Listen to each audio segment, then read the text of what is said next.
We'll have a few more folks joining us in the next couple of minutes, but again, welcome. James Cairns with our Saving Brains Learning Platform team. We are pleased to have you with us today for this webinar session.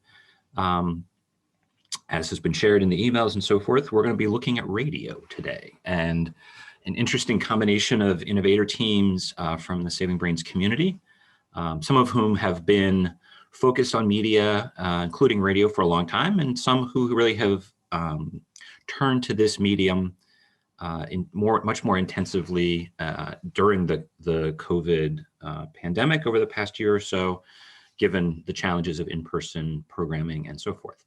And I am pleased to hand this over to Caroline Dusabe, who's with Save the Children and is a member of our platform team, and she is going to lead us through our conversation today. So Caroline, over to you, and we'll let you introduce our speakers and take us away.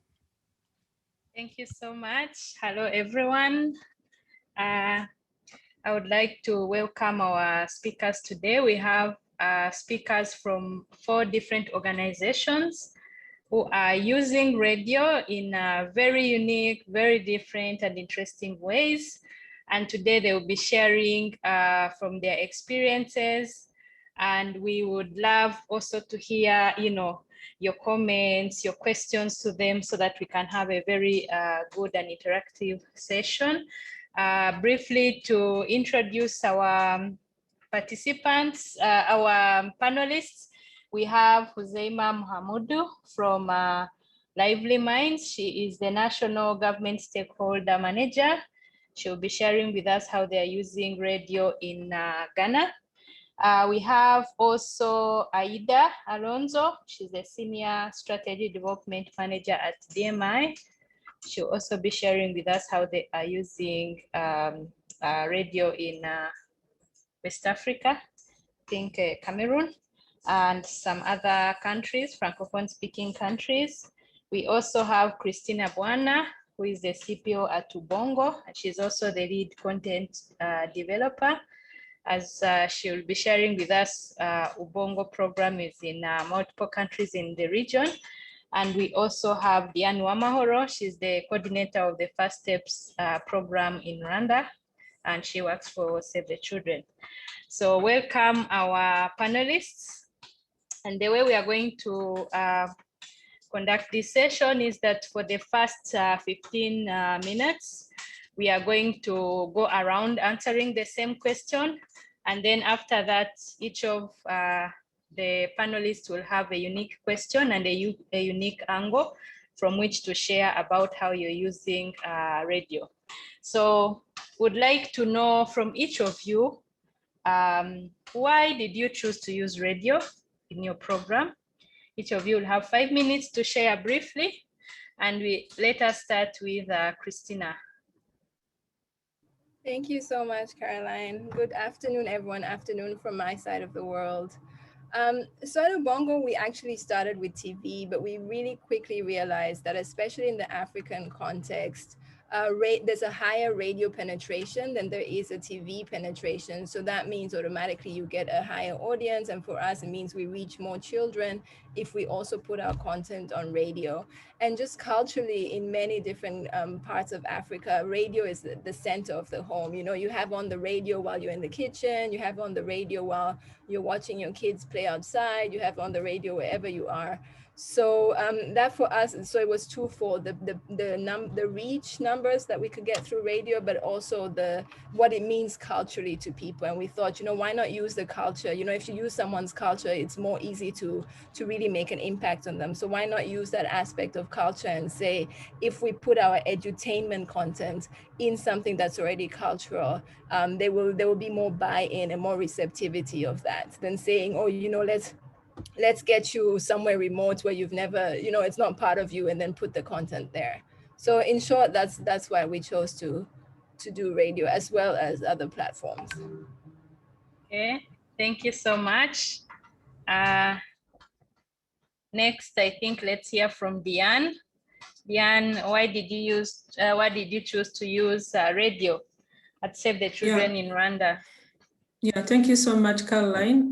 Maybe before I share, I want also to mention that I'm with my colleague Noella Kavarunyi, and she will be also supporting me in responding to different questions. So the reason why we have chosen to use radio in our program called First Steps is because radio is highly accessible in Rwanda. When we started the First Step program in 2015, radio was highly accessible, and they even based on the DHS of the DHS that we based on during that time, 60% of the Rwandan population owned a radio set according to those findings. So in addition, radio dramas in Rwanda are popular with the community. For example, in Rwanda, we have also another radio drama called Urunana. Is a radio soap opera. It has been running in Rwanda for 20 years, and the community still listen to that radio drama. So we benchmarked our program to that popular soap.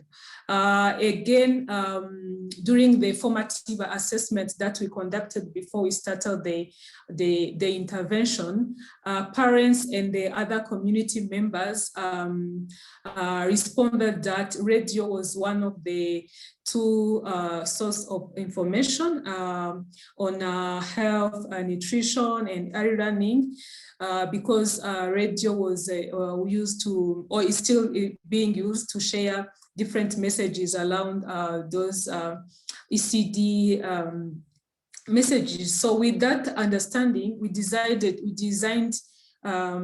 embed radio in the First Steps intervention from the start. And we have seen that radio was contribute to behavior change for parents, especially for our target group, 0 to 3 parents, and we are able to contribute to the behavior change of our listeners. So that's why we have chosen to use radio in our intervention. Thank you so much, Diane. And now let's go to West Africa and hear from Huzeima from Lively Minds on why they chose to use radio in their program.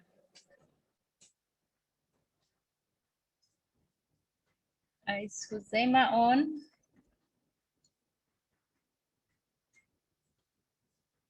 Maybe as we wait for Huzeima, we can hear from Aida from DMI. Sure. Yeah, sure. Yes. So Thank you. the campaign that we are talking about today is one that Grand Challenges Canada has supported us to conduct in the Ivory Coast or Côte d'Ivoire, and it's called Enfance. So it's focused on early childhood development, and it's a campaign using radio and also mobile videos. And the reason why we chose to use radio is actually threefold. The first one, touched on by Christina and Diane, is just that it's the most cost-effective way of reaching a lot of people. So the intervention zones that we're working on have a population of about 12 million. And with a radio campaign, we're able to reach about 2 million people who are of reproductive age and have children under 3 years old. So that was our target audience. And we're able to do that relatively cost effectively compared to other media channels for reaching the same number of people.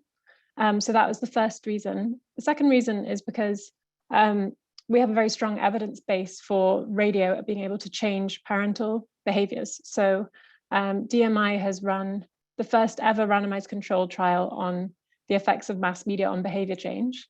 We conducted the trial in Côte d'Ivoire's neighboring country, Burkina Faso, between 2011 and 2015. And the results showed that with a radio campaign alone, we were able to have a really dramatic effect on parenting behaviors. So we were encouraging treatment seeking for children exhibiting the symptoms of diarrhea, malaria, pneumonia. And in the first year of the campaign, we saw increases in treatment seeking for these illnesses of 73%, 56%, and 39% respectively, all with p-values of less than 0.001, so really statistically significant there, which is really exciting and shows that the power of just, the radio alone. And so that was part of the reason why we put a lot of emphasis on radio in our campaigns, because we've shown that it can be such a powerful tool, especially with the methodology that we have. So the third reason why radio we see as being a particularly powerful tool is because of the quality and intensity of the intervention that you're able to deliver. So we're able to broadcast messages 10 times a day. And these messages are informed by really in-depth formative research that we conducted in the intervention areas of this project. And they are dramatic. So we're using drama, humor to really engage audiences, not just on a rational level. So they're not just informative spots that we're putting out, but things that really engage with people on a more emotional level as well, so that they'll be more engaged and interested. And this is something that we think is really important. And because we can broadcast the same spot multiple times, we know that we are broadcasting at a standardized quality and reaching a really wide audience. So those are kind of the three main reasons why we chose radio. But as I said, we did also complement this campaign with a mobile video intervention, which I can talk about a little bit more later, perhaps. Thank you so much. So I see some similar threads around radio being able to reach many people, radio being popular in Africa, and also the ability to use culture, drama to be able to reach families and young children. So the colleague from Lively Minds is not yet has not yet joined, but they did share with us a written piece on why they chose to use radio. They are using radio as part of their COVID response, and they saw it as one of the practical and effective ways of reaching the families of young children during the COVID-19 lockdown and also after. So they are targeting families of children who are in preschool. In Ghana, they call it KG, with messages on how to support children at home. And also they are working with teachers who support those children when schools are open. So I think that we can see that radio can be used also for different age ranges. Say the children team is using for the 0 to 3 targeting parents. Lively Minds is using for the preschool age. And I think DMI and Ubongo is, different age ranges as well.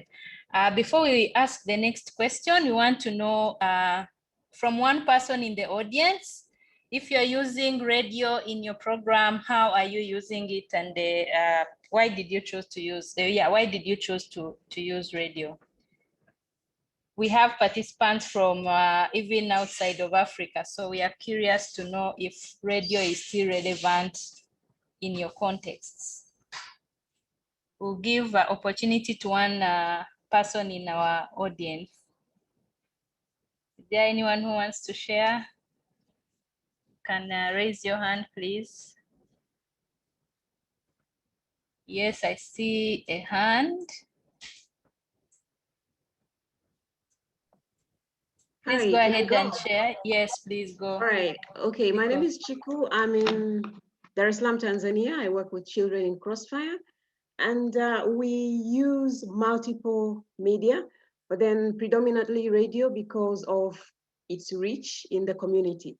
And different from the previous speakers, we use journalists. We have trained them on ECD, and they go to the communities and read out stories on early childhood development, and then air in the local radio as well as national radio. So that way we get impact from the family level, from the middle in the council's level, as well as all the way to the top, to the national level, to get impact and policies, to address issues on the community that directly benefit the children. So for us, it's multiple, but then predominantly we have realized that community radios are very powerful. Some even use some local languages to make it easy for the communities to understand. So we localize it more when we use the radio, especially community radio. Thank you so much, Chiku. Very, very interesting. I think we still have a bit of time on this session. So let's give one more person a chance. Patricia, please unmute yourself and share, I think from Brazil, experience from Brazil. Yeah, Hi, hello everybody. I'm Patricia, and we are so interested in this panel. We work here in Brazil with an organization called Time Together, that we seek to tell parents and how playful parenting it's important to child development. Here in Brazil, we have a gap between children and play. Most of parents doesn't believe in play as a tool to develop these children, so we work on that.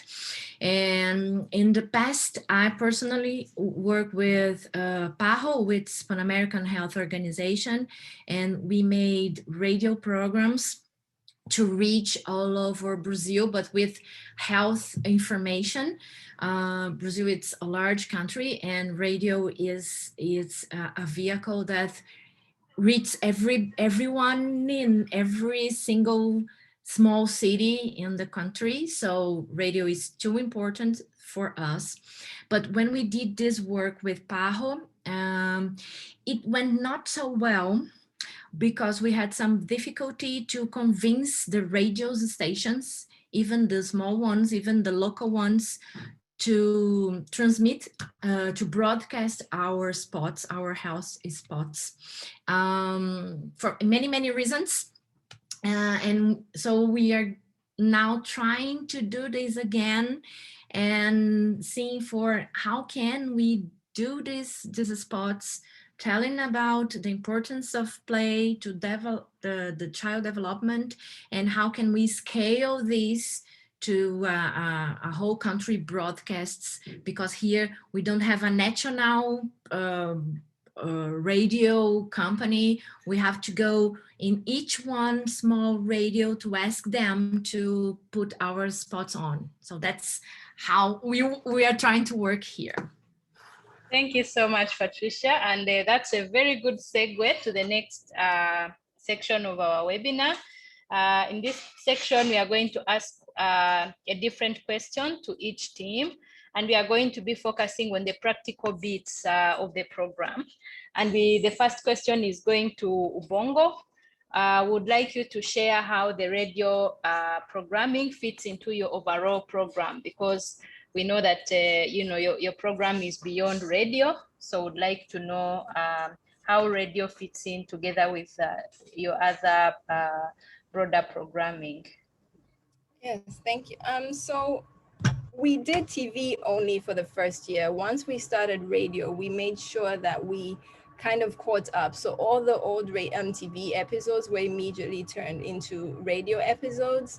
And now presently and even future, like every episode we will make or are making, we do it at the same time as radio. So when we bring in the voice actors to record, they're recording the TV script, but they're also recording the radio script, which for the most part are similar, but obviously with the radio script, you change it to a radio audience. You know, instead of saying look, you say listen. You know, you put in more descriptive language. So we do everything concurrently. We record, we produce concurrently, and even with broadcast, as much as we're looking, you know, for TV platforms to broadcast on, we're as equally looking for radio platforms to broadcast on. So now really radio is hand in hand with TV.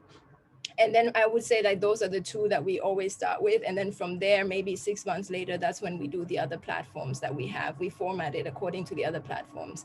So really how it fits into our overall program is just as much part of our program as our TV. And actually we do even a little bit more for radio, because there's specific demographics or audiences that can only be reached via radio. So we create or produce extra shows just for them. For example, those in the refugee camps, we've produced, you know, extra kind of radio shows that are not on TV at all, but specifically for them, just, you know, to have that motivation for them that they can still learn through radio, even if maybe they don't have access to schools. Or during the pandemic when school was closed, we created a show specifically for fun learning, specifically through radio, that was not translated back onto TV. So not only does it play hand in hand, but I think we also do a little bit more also for radio, because we understand that, you know, it's harder obviously to, you know, to convey something through radio, but at the same time, it's more important because it accesses more children. Okay, thank you. Maybe if I can have a follow-up. I am sure people are curious. Do you have additional pieces, like face-to-face pieces that you add onto your radio programming? You know, some people who program with radio do some community theater once in a while to go and interact with their audience in a physical format. Do you have such, or you know, some have books, for example? Are there those type of additional pieces you have? Yeah, so that's actually what I meant in terms of other formats. So we have, you know, our toolkits or printables where, you know, they can be distributed via USB, which are kind of additional, you know, activities that people can do. We have, you know, our apps. We have even via mobile phone, even the most basic phone. You don't have to have a smartphone, but you can access our content. You can dial in and, you know, get a, you know, a message and, you know, start listening to our content over the phone or listen to interactions. With our TV programming, most of the time we put interactive kind of questions at the end, and then, you know, we go out and we take the responses from social media, or before the pandemic, we would, you know, be filming different live audience responses and putting it back onto our show the following week. We used to have a lot of focus groups with parents and with kids where we would continue kind of going deeper into what we were teaching through the show and getting their feedback and making sure it's not just, you know, passive learning, but they're cementing it with, you know, peer learning, etc. So we try as much as possible to reach people in the different platforms and different ways, because we know that there's diverse kind of learning styles through different platforms. I'm sure, you know, as things come up, as different platforms exist, we would also try and find a way to be able to be on those platforms. Thank you so much. Uzaima from Lively Minds is now on the call. Uzaima, are you ready to take the next question, or do you want to catch your breath? I don't know how much of the conversation you have had. Fortunately, I just joined and I'm ready to take the next question. So, Okay. Sorry, my network is not all that good, so I'm unable to turn on the video for now. Oh, it's very understandable. So we shared with colleagues that you're using radio to reach families of children in kindergarten or preschool in Ghana. And you're also using the radio to reach teachers. And so would like you to share with colleagues a little bit more on how you are using radio to reach your communities. You're welcome, Uzaima. All right, thank you very much for this opportunity. So for Lively Minds, when the COVID-19 started, we realized that it was best to be able to reach our target communities so that they will still be able to benefit whilst lockdown and school closures were in session. To do this, we used our existing structures, that is Ghana Education Service, at the regional and district levels. We appointed 8 teachers, we call them star presenters, from each district that we were working at or plan to work at for the skill plans, train them with the existing scripts that we had for our normal program. That is, we do play and parenting. For the play, we look at games for the KG children, and for the parenting, we look at issues that are relevant to parents during COVID, and also to support them take care of their children. So the district's radio teams were trained on the scripts and they did the recordings. So the pre-recorded ones were quality checked and sent to the radio stations for broadcast in the local language.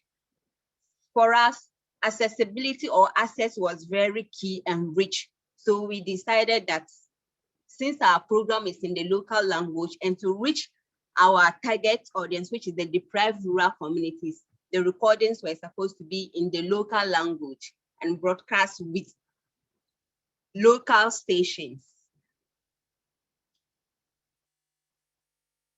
We don't only leave it to the pre-recordings. What we also do is to ensure we have a live interactive sessions where the teachers or district staff go to the radio stations to discuss the pre-recorded episodes for parents to call in to give testimonies of how the program is and also to ask questions that they need clarifications on, so that to ensure that there is an interaction or between parents and teachers, even though teachers are not in school and parents are with their children, but then we wanted to make sure that the link between teachers and parents continue,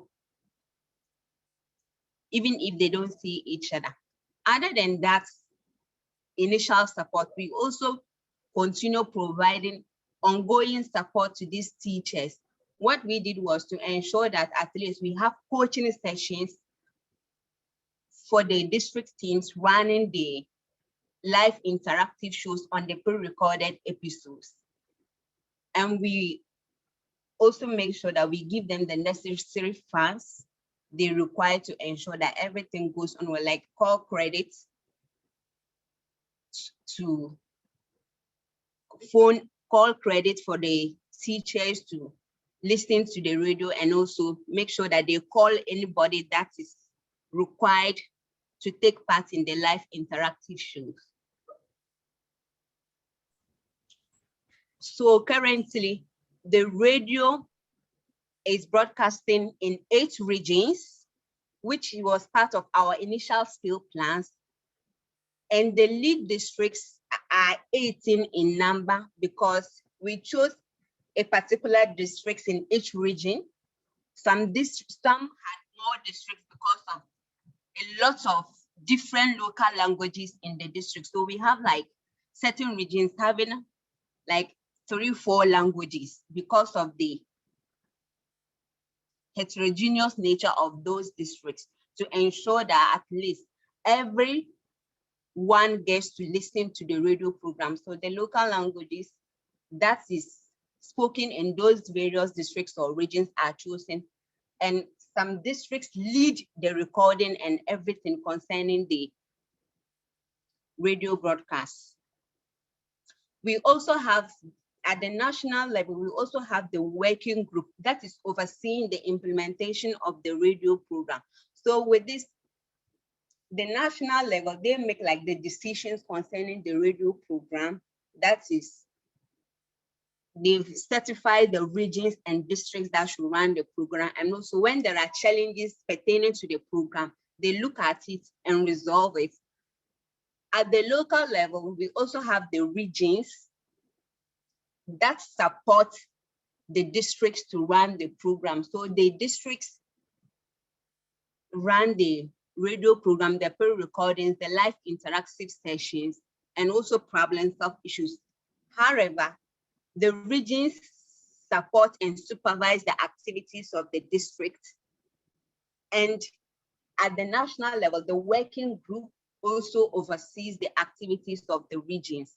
So with this particular system, we ensure that at least our target audience, that is at the deprived rural communities, gets practical information that they require to support their children, and also they're able to use like their home materials to support their children to learn.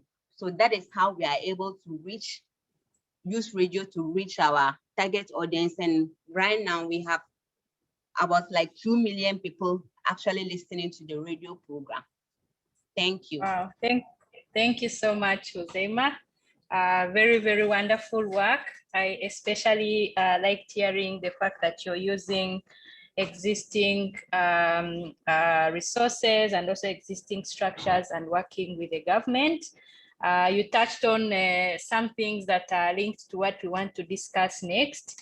We want to hear some lessons learned, building on what Uzema has shared with us. We want to hear from the DMI team.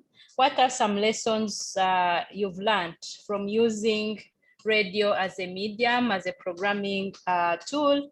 You can share with us both positive and negative, what went well, what was challenging, so that people in the audience who would love to use radio for the first time, they can get some insight around some of your learning. Over to you, Aida. Sure. Well, I have to say, I feel like I've learned a lot from hearing from the other speakers. It's really great to learn about all these great programs in a bit more detail and hear about the nuts and bolts. It's really interesting. It sounds like certainly we can learn from it. So already feel like I've learned from just that. But as for learning from the Enfance campaign, one thing that was, so I'll start with some of the negative learnings, then we can move on to some of the positive learnings. The direct reach of radio messages was actually lower than expected in our intervention zones. We still did reach about 2 million of our target beneficiaries, but it was slightly lower. And I think the media landscape in Côte d'Ivoire is changing very quickly and fragmenting. More and more people are watching TV and also using mobile phones to a greater extent. So it may be that radio listenership is declining. However, it is still a really cost-effective way of reaching a lot of people. So although it was lower than expected, we still were reaching a lot of people. Another sort of more negative learning, I suppose, is that certain socio-cultural beliefs associated with giving meat to children continue to be barriers to full adoption of messages related to complementary feeding. So some mothers and caregivers reported not giving meat to children under 2 years of age because they associate it with the child becoming a thief or a liar or being demanding or authoritarian. So that's just a behavior that seems like it's quite a difficult one to shift, and we might need to look at that a bit more closely if we're to scale up the campaign or expand it in any way. And it was also difficult to influence the practice of giving water to infants under 6 months old. That seems to be something that's very ingrained in the culture in the areas where we were broadcasting. So again, that's something where we probably have to do a bit more formative research. So we did a lot of focus group discussions, etc., to form these spots, this radio content, but there were a few things where we struggled to get as much impact as we were hoping for. So those were just a couple of them.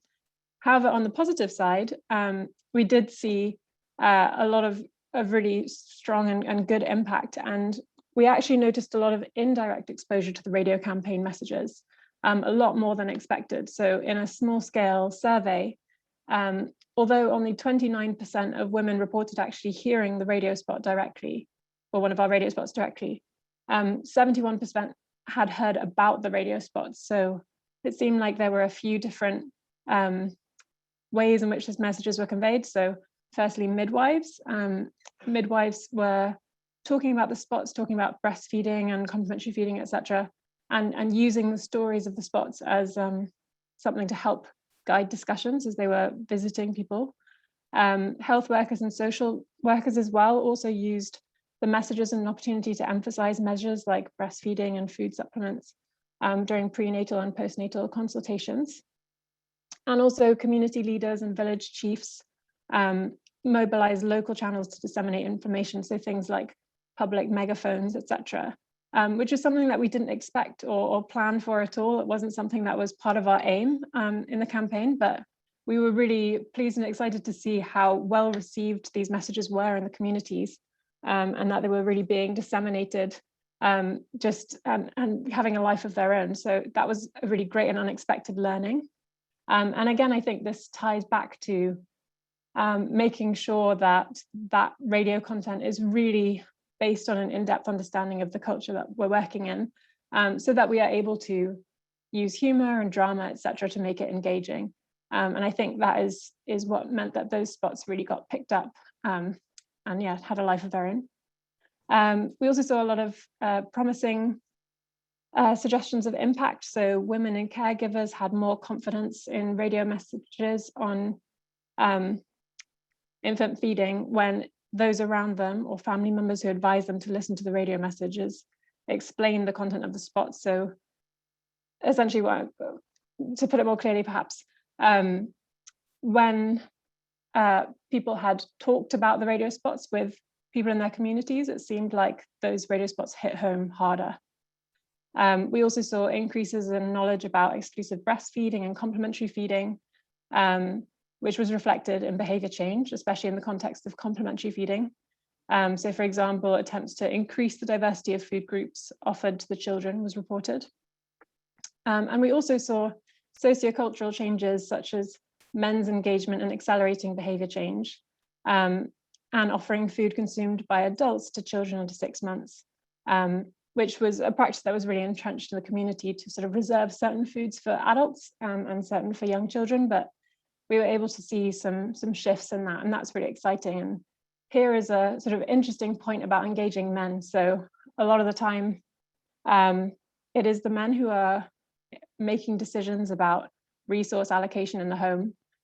So our campaigns, while they do engage women as well, it's really important to not forget the men, because often they are the decision makers, and often they won't be exposed to the same information that women might be when they are talking to community health workers or going to the health facility, etc., for antenatal checkups and that kind of thing. So we're trying to sort of open the discussion and shift gender norms about how people take responsibility over nurturing care in those early years. And yeah, that was something that we were starting to see with this campaign. So yeah, those are just a few learnings. Yeah. Thank you so much. Thank you, Aida. We may come back to you with some questions, but we have a question in the chat around a challenge faced with airing the content on the radio stations. Yeah, before Aida, you answer, I can give a chance to Diane to touch on these practical, questions. If somebody is going to start using radio, what would you suggest to them? And also, if possible, touch on this question of, how did you get radio stations to play your program? We heard from Brazil that it is a challenge.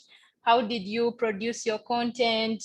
Any practical tips you can give to somebody who wants to start a program. Over to you, Diane. Yeah, thank you so much, Caroline. Maybe let me start with the last question about how we get we got buy-in from local radio stations. So as I said, our radio program is embedded into First Step intervention. The intervention is called First Steps, which is a social behavior change intervention to promote healthy early childhood development for children below 3 years old. So we developed our radio materials, the story, the content, the messages.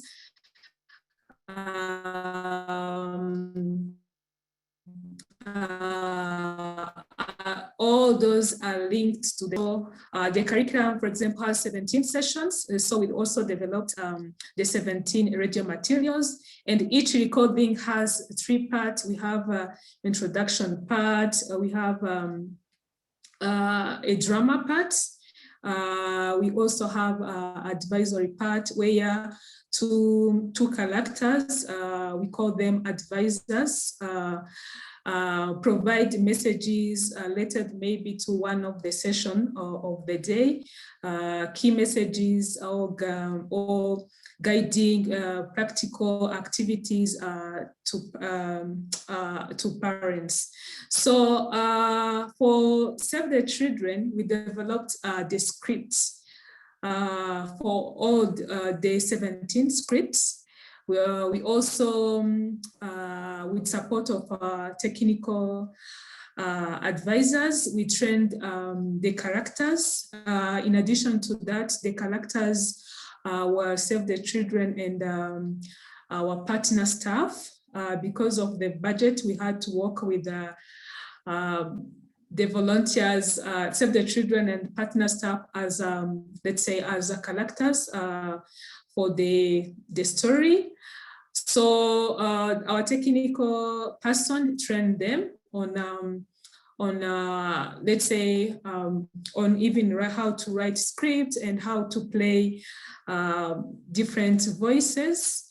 And then Save the Children hired an engineer consultant for the recording of those scripts. So after recording the script, we went into the studio for the recording of all those 17 radio materials. And after that, after we got the radio materials, Save the Children are also hired or signed contract with the local radio stations for airing those radio materials. So with those local radio stations, we had to, let's say, the contract was sign a tight contract with some restrictions and clear clause on about the time of airing the stations, because as I said, our radio program is linked to the project, is linked to the intervention, is embedded into the intervention. The parents are aware about the airing time. They are aware about the airing time and the day, and again they are aware about, let's say, the session of the day. So if in case, let's say, a radio station doesn't play the session at the time, we are the ones. It's waste of resources, but we are also losing the trust, let's say, between Save the Children and the community, because they were maybe prepared to listen to the session. So in case the session is not played, it's kind of, let's say, they blame Save the Children, or they said we maybe have lied, which was not the case. So we signed the contract, but we also every week the team had to call all those radio stations to make sure that they are going to play the session of the day. At the beginning, it was challenging, so we decided every week to call the team for local radio station to remind them to play the session. So that's how we get their buy-in. We signed a contract with the clear, let's say, cross, but also we did kind of follow up. So the second question, let's say, if an innovator would like to start using radio, what would you suggest to them? What kind of runnings and tips? I will ask Noella to start, and then I add on. Thank you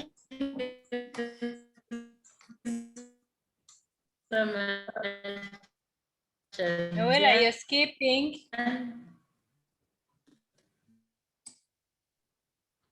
Sorry. I'm not able to hear you well. Yeah, go ahead. Sorry. Yeah, I said, hello everyone.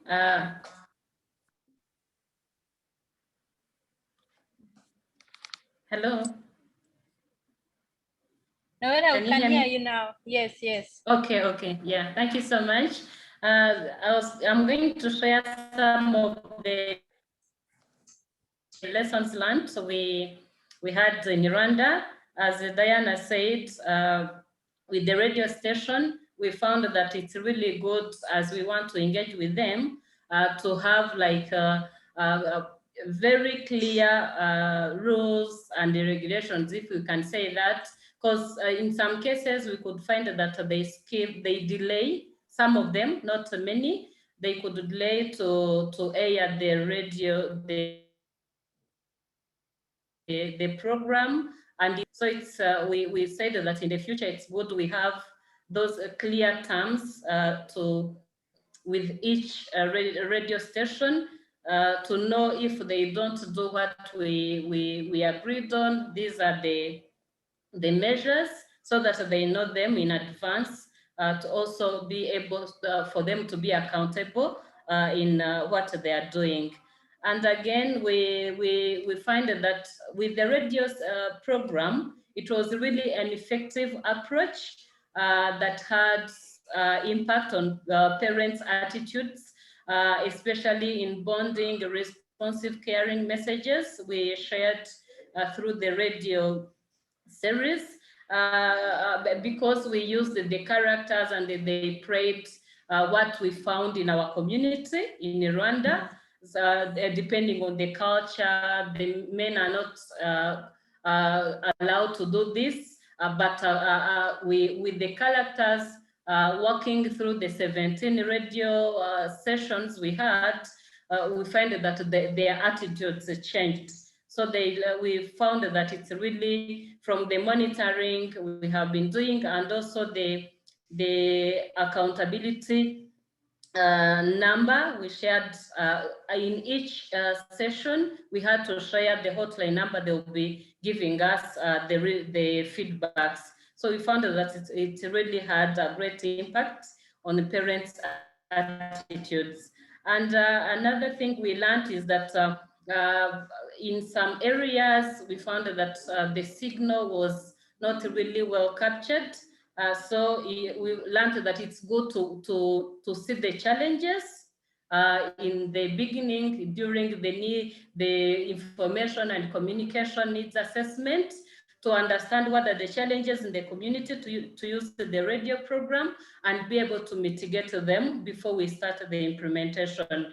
Because in some areas we found that they don't capture the signal, and we had to share, to give them the flash disks to put to use with all the sessions. So it's good to mitigate them before the implementation. And again, we learned that a strong monitoring and feedback responses systems, they are key, enabled to have changes in the community where they share their feedback, and we are able to support them on time. So with them, we had regular effective monitoring, like on a weekly basis. We developed monitoring tools. We use the phone calls, the field visits. The community facilitators have to reach out to parents to hear from them whether they listen to the radio and what they learned from what they heard.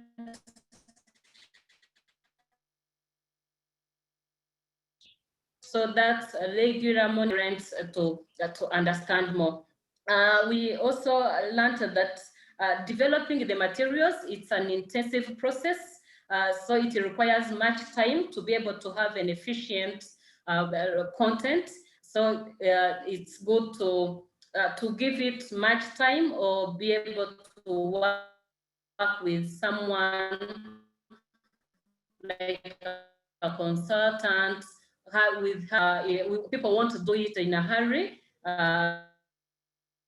to be able to start the implementation.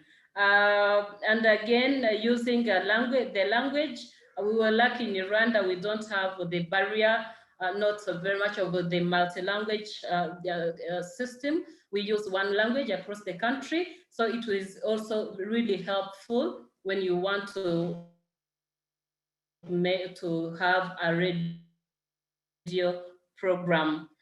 And again, managing the materials, even if we worked with a consultant for the recording, we also had to keep them ourselves, which helped because before the lockdown, we had the radio program and we had to revise it depending on the COVID-19 response. But it's really good because we had already the materials, not leaving them, like not hiring someone to develop and continue to manage the materials, but also share them with the organization. It really helps when you want to revise them in the future. And again, we found that the radio is not really enough for the two-way communication, which means that whenever you have a radio program, there is need to have also that rigorous monitoring, but also from the parents' feedbacks, we found that it's really good to have the parenting sessions where they meet and they hear the radio session that is aired on a specific day, but also have time to discuss on what they heard and share experience and maybe the challenges they faced when trying to apply what they learned. Another point is the strong collaboration. Sorry. Yes, the last one. Yes, Carol, thank you. So for the last one, the strong collaboration with the program staff, stakeholders also helps to reach many people where they supported to inform about the radio schedule and also help in the monitoring. Thank you. Thank you so much. Thank you, Noella. I think from what all the teams have shared, I've heard something about ensuring that the program is interactive, that it's an interactive learning experience with the listeners. So I would like to ask maybe Aida or maybe Huzaima, just very briefly, 1 minute. How do you apply this in your program, and do you think it's very important to have that opportunity to have interactive learning experience between the listeners and also between the listeners and the program team? Zema, please. All right. Thank you for the question. So for the tools for measuring the outcomes of the radio program, currently, though we have employed an external evaluator to actually evaluate the impacts of the radio program, internally, what we have been doing is using Kobo Collect at the various stages of the radio program to ensure that at least we get information about performance of districts and regions. So when it comes to the recordings, there is a Kobo form for regional staff to actually listen to the recordings and make sure that everything is okay. So we have like a checklist that they need to take to show that, okay, the recordings has everything that is required. Secondly, what we do is after the recordings are done, we also make sure that they send it to the radio teams, and there is a staff responsible for that, and someone has to also check in with the radio teams to ensure that it is done and also marked. So there is also a checklist. So let's say if an episode is supposed to be aired tomorrow, at least 2 days before, someone has to do it, and a day before the recording, at least it has to be marked that it has been sent. When it comes to the interactive shows, there is a Ghana Education staff and a staff presenter that have to listen to the interactive show to make sure that, so we have like standards or key performance indicators for the interactive show to ensure that, okay, it runs to quality.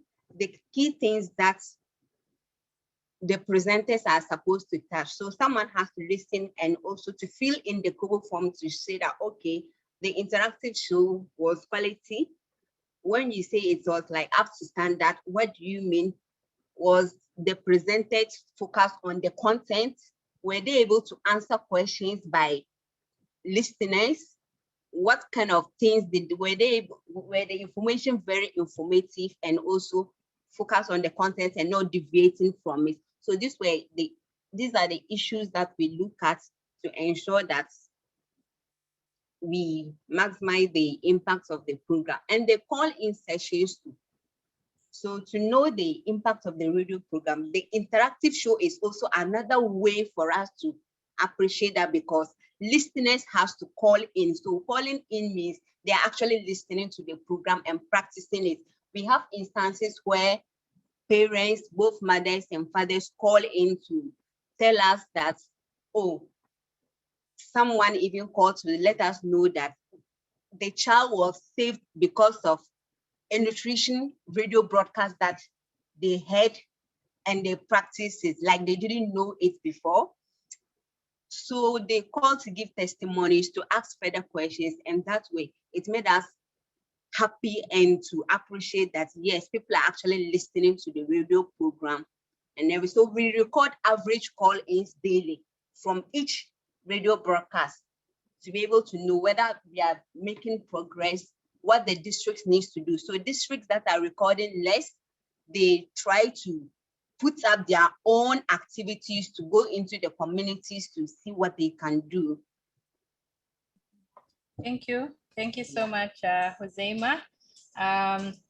There is a question in the chat from two people interested to know more about also the measurement piece. I think what you have shared is around the monitoring and accountability, having call-in sessions from the audience. But let's hear from Noella. How did you measure the change in the practices, knowledge of parents benefiting from the radio program?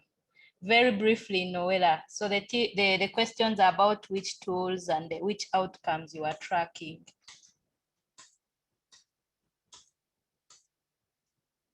Or maybe Diane. And also you can answer in the chat. The panelists, feel free to answer questions in the chat. Yeah, maybe I can start. So for the project, as I said, the radio program is embedded into the First Step project, but it's also associated with parenting education sessions, home visit activities, and also training of community volunteers. So the parents, they receive messages from the radio, but also the facilitator, the community volunteers are there to emphasize on the messages from the radio, to facilitate the group discussion during the parenting sessions, to also conduct a home visit where they get an opportunity to do some kind of games. The community volunteer, they demonstrate the games. They also encourage parents to do those games. And the purpose is to increase is to improve parenting practices, but also increase child development outcomes. So let's say the active parenting session, it's around 4 months. So after 4 months, or let's say after a certain period, before the intervention, we do the baseline. After the intervention, also do the end line using different, let's say, tools to measure child development, or like CREDI or MDAT, and also some tools to measure the parenting practices at home, like home questionnaire. So that was the tools that we used for this age group. However, during the active parenting session, like during that period of four months, as Noella mentioned, we always do kind of monitoring activities to make sure that the radio is listened by the beneficiaries. We do before COVID, we used to conduct the monitoring activities during the active parenting session, but also even during the home visit activities, where we have a kind of quality benchmarks with questions to ask parents, but also we also do kind of observation.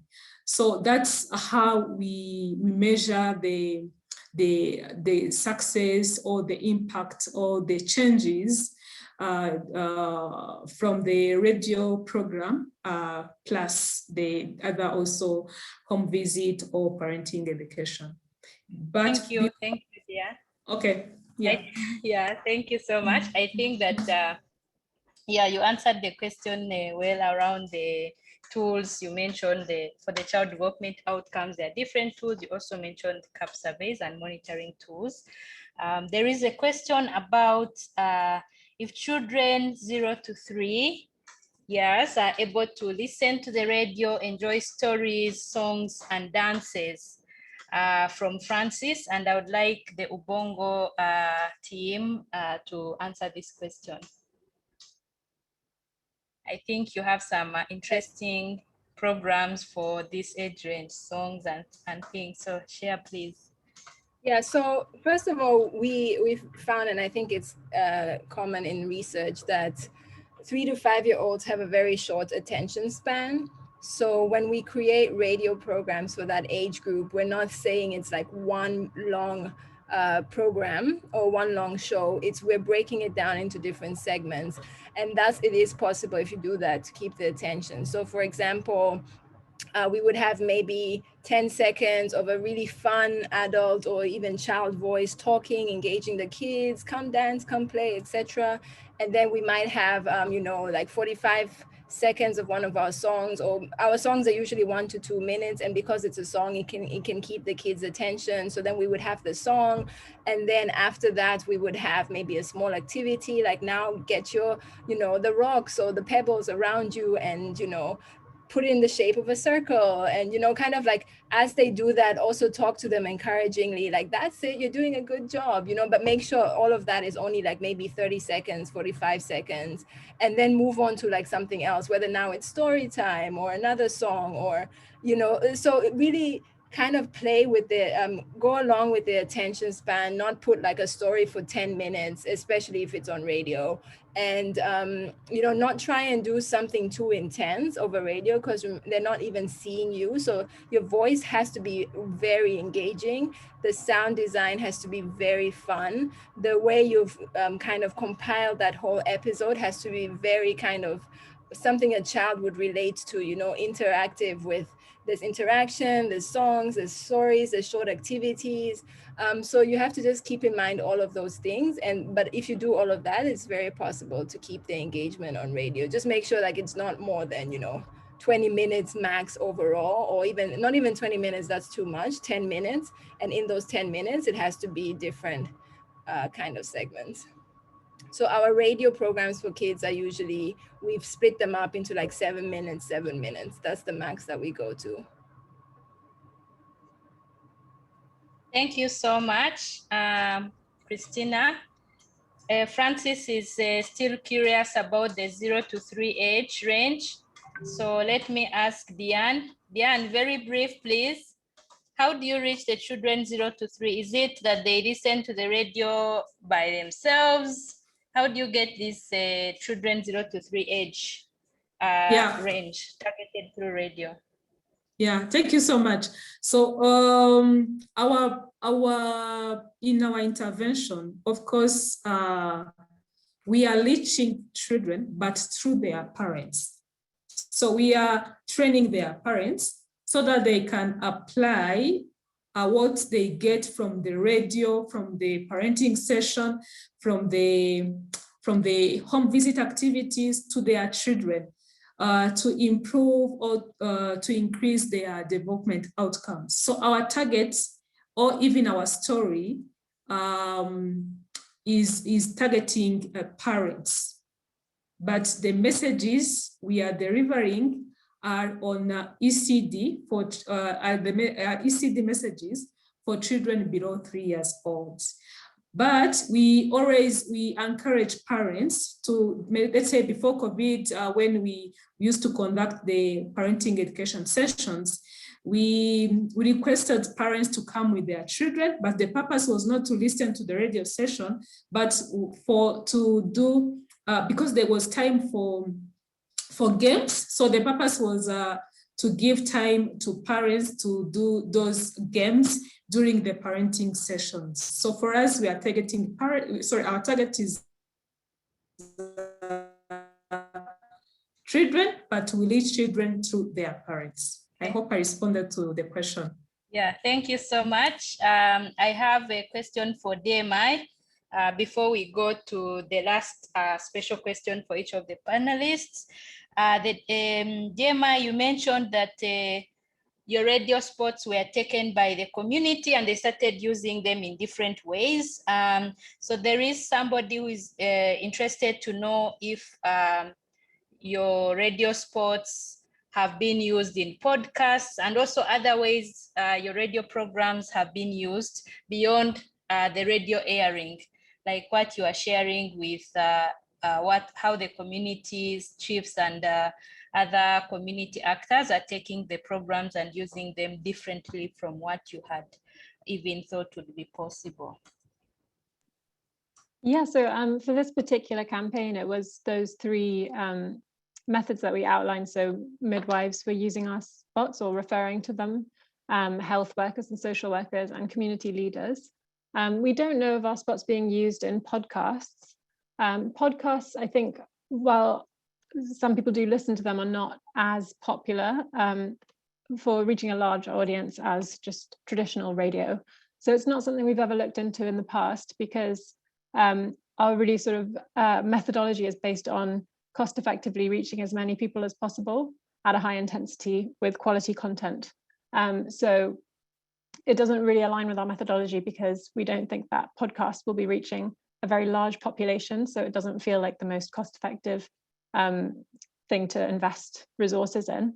However, I'm sure it could be really interesting in a lot of contexts if aiming for a very specific group, which you know are listening to podcasts a lot, or perhaps if you have a certain message which would be conveyed better in a podcast, and you know that you'll be reaching the right people.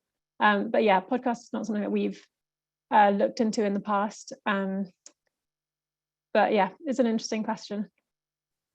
Thank you, Aida. We also have a question about the radio stations. Maybe before we let you go, how did you get radio stations to play your radio spots? You know, how did you convince them? Because they are private businesses, and people are interested to know, did you use local radio stations? How did you get them on board? Were they private businesses?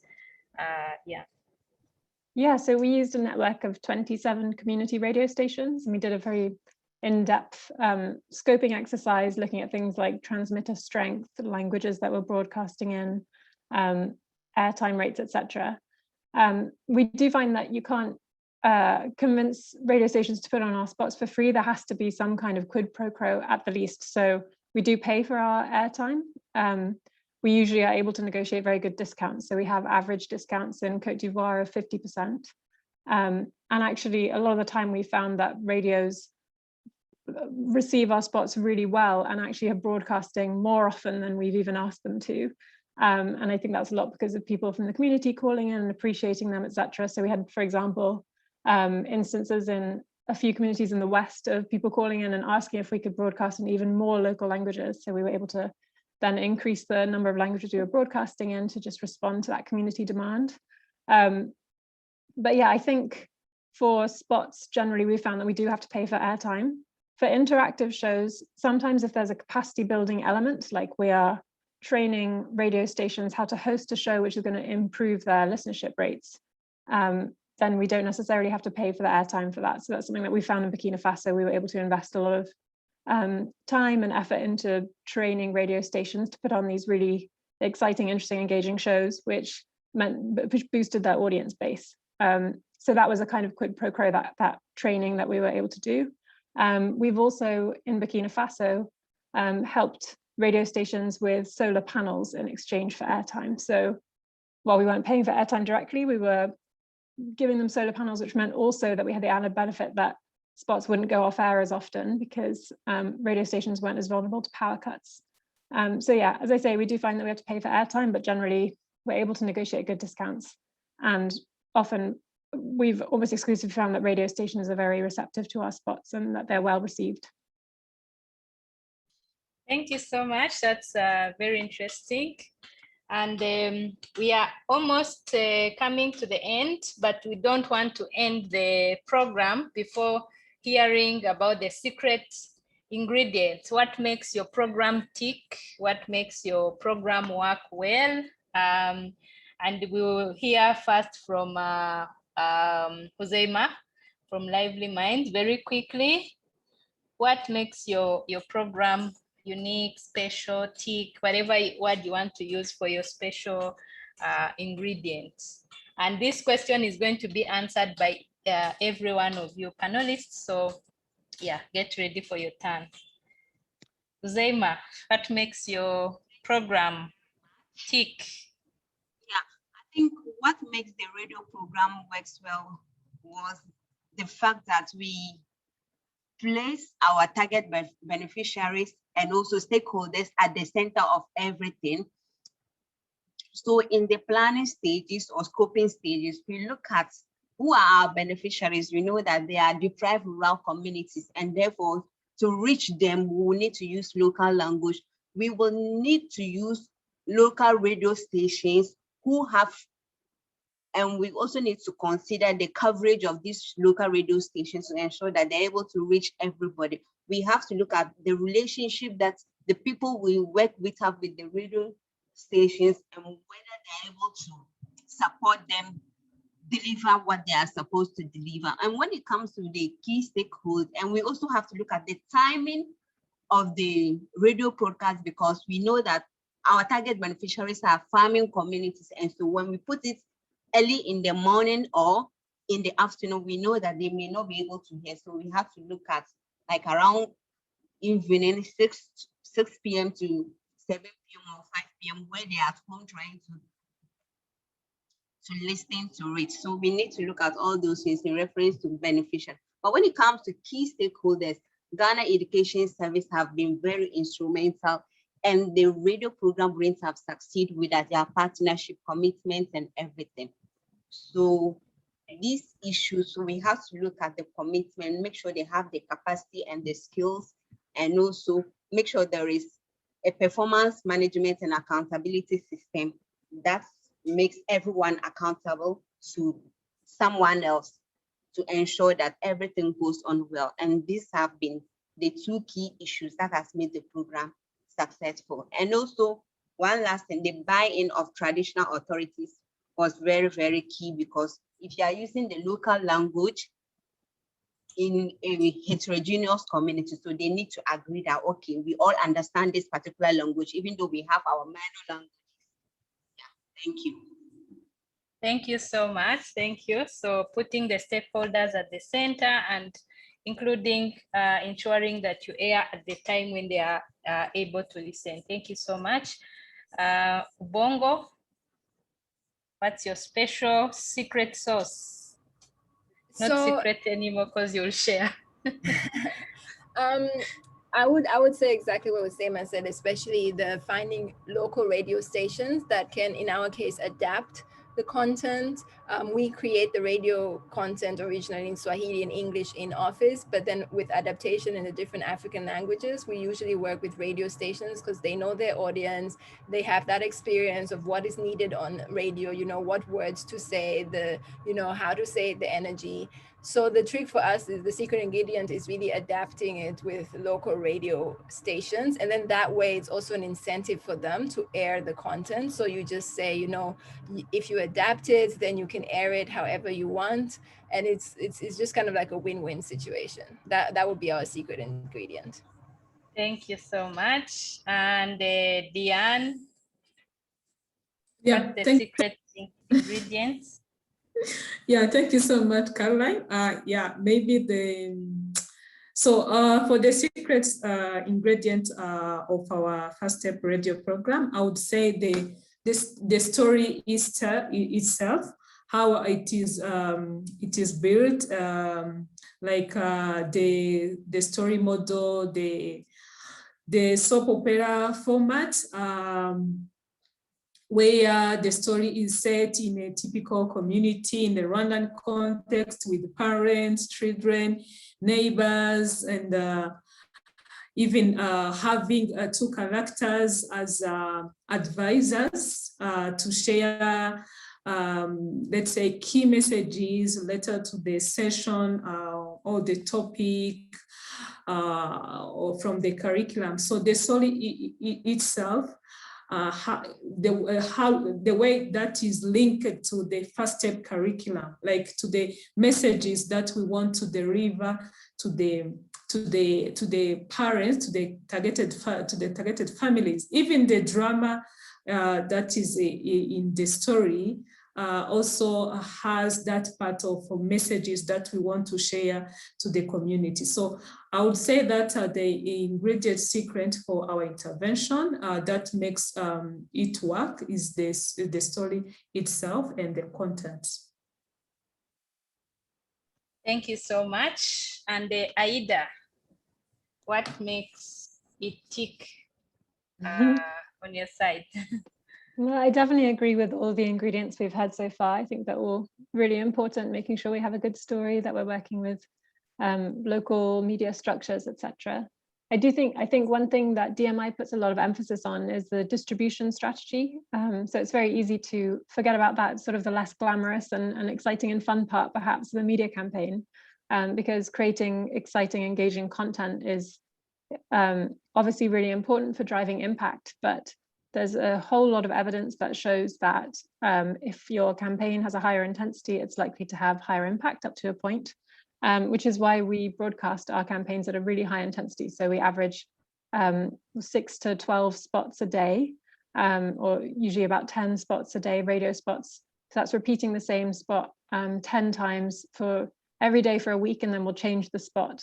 And this is a methodology that is backed by 2 randomized controlled trials and has been shown to be highly effective. And I think it's easy to forget about the fact that, you know, you need to really make sure that you have a strong distribution strategy to get that impact. If we talk about having a blunt axe or a sharp axe, you can have a sharp axe and maybe you'll cut the tree down quicker, but even with a blunt axe, which, you know, we wouldn't like to think that our radio spots are blunt, but, you know, they're 60 seconds long. You have to hit the tree many, many times to get it to actually fall down. So we can use that analogy to think about behavior change campaigns as well. And ideally you want a sharp axe, but also to be able to hit the tree many times to make sure that you are getting the impact that you want. Thank you so much, Aida. It's very good and very interesting to learn how all the teams are using radio. So the DMI team are using radio spots multiple times a day. The Save the Children team are using a soap opera drama format. Ubongo are using a mixture of songs, stories, and other formats. And the Lively Minds is using also something similar to the Save the Children, a drama played by teachers, different contexts, but all, you know, working very well with good learning, but also you share some of the same you know, recommendations for the team, listening, especially around knowing your audience, making sure you respect the culture, you know, having a strategy around engaging the private radio station companies, engaging government. So thank you so much for very interactive session. And thank you for sharing your learning. The 4 teams that have shared today have also written in detail about their experiences, and they will be on the learning platform website. You'll be able to get a copy of the detailed learning and experience from these teams. And also this webinar will also be on YouTube. So Jasmine, thank you for sharing the link. So the link to the Spotlight on Radio is on this website shared by Jasmine. So please go over there and read. But also the platform website is meant to be interactive. So you can, you know, post some questions, comment, but also you have everybody in the community available for consultation. You can reach out directly to our panelists, ask them questions, ask them to share resources. And that is one of the reasons why personally I enjoy these webinars, because you can be able to get learning, but also resources from colleagues. So thank you so much, our panelists. Before we end our webinar, I would like to recognize our colleague, Jim. Jim has been supporting the platform team for a very, very long time. Even before I joined the platform team, I don't know if it's 10 years or even more than 10 years, but this is going to be Jim's last webinar. Unfortunately, he opened for us the last webinar, so I think let's turn on our cameras if we can and give what I call flowers to avoid the noise, like the clapping, clapping in sign language. We give flowers. Thank you, Caroline. Thank you. Thank you so much, Jim. We appreciate your wisdom. Thank you, Jim. Well, thank you all. Having been the, if you will, the voice, not often the face for our camera and so on, the voice of the host of these webinars now for several cycles. It's been a pleasure. I'm not going very far away, but my role within the platform team and our center's connections with Saving Brains are continuing, but in some new formats. So anyway, it's been a great pleasure. When we'll be probably taking a couple of months hiatus. We're in a transition of phases within Saving Brains, but there will be more webinars. You all will still be on a list. And so coming probably in a couple of months, we'll, as you all have noticed, we have these cycles of sessions. So, and there will be a surprise new hosting voice when those kick off again. So we continue to delight in the opportunity to support and work and walk alongside all of you in the work that you're doing. Thank you to the 4 programs today for sharing their rich experiences. And I hope that this has been an interesting and fun conversation for many of you. I know radio is widely used, and I think today is just a great example of, there are a lot of, if you will, existing kind of things out there that all of you are using in creative and innovative ways to get information and support families in raising their children all over the world. So thank you all again. Thanks to my colleagues on the platform team. It's been, it has been and will continue to be a wonderful journey, and wishing all of you a good rest of your day and continued good wishes in the work that you're doing. Stay well, and we'll be back on this this webinar channel in a few weeks from now. So thank you, everybody. Thank you. Thank you, everyone. We'll see you some more, Jim, in a different role, but thank you so much for what you've done for all of us. Someone said in the chat that you're one of our brand names. Well, there you go. Many thanks. Now, if one of you wants to create a character, and name it after me, that could be fun. Anyway, Bongo, I'm looking at you. We all know that name when we see it come up in our inboxes. There you go. All right. Thanks, everyone. Thank you all Thank you so so much. much. Bye-bye. Very, very interesting. Bye.